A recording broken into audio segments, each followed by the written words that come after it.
We'd have to examine when they did it, why they were doing it, and what were the results. Well,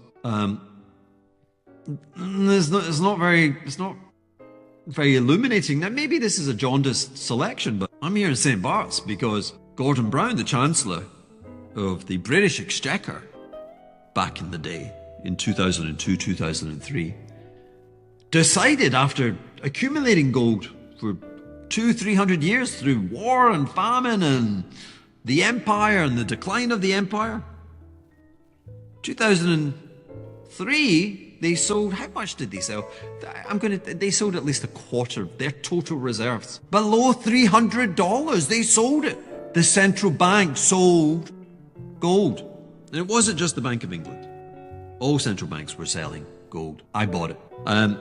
Fast forward, Hugh, one of my favorite lines from the Fed minutes, I don't know if it was 2010 or so, I can't recall the governor, was it the Dallas governor? He's like, QE, why are we buying treasuries? Because the founding principle of being a central bank is this Bagehot principle. Bagehot, I think, was Bank of England governor. And the whole notion is the central bank, it's a public bank that stands aloof and separate and supremely well capitalized by the sovereign to step in a panic and settle everyone's nerves by buying the asset that everyone is selling, pushing liquidity back to the private sector. Again, why is the central bank buying treasuries in 2009 in the face of the insolvency of the financial sector, when every pension fund and speculator wants to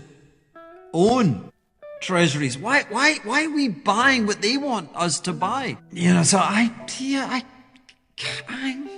kind of don't care what central banks. I don't really see it as a reason I should mimic their behavior. Now, if you're telling me that Stan Druckenmiller, he's putting 100% of his fund in gold, I'm listening, and I did hear that, oh God, what's he called? The double line guy is late and I've got to stop. I can't recall his name now. Jeff Gundlach. Jeff's a bit kooky. Hot, kettle, black. And Jeff's like, 25% in gold. Maybe that's not enough. So I hear that. I think gold is the bigger of the purported bubbles that exist today. But we're not here to call names. We're here to look for, I would say to you, we're busy with our lives, with our families, with our social life, and with our jobs. And we're never going to spend or be able to dedicate the time of professional investors to research. And I don't know how much actually value added comes from it. We want to be slothful.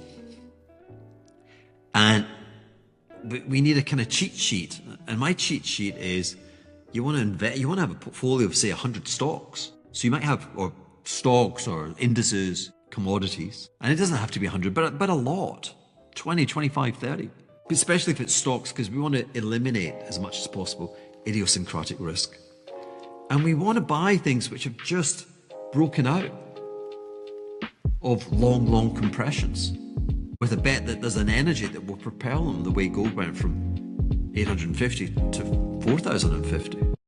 The way Nasdaq went up fivefold, and many others. And so today that would be topics. It would be silver.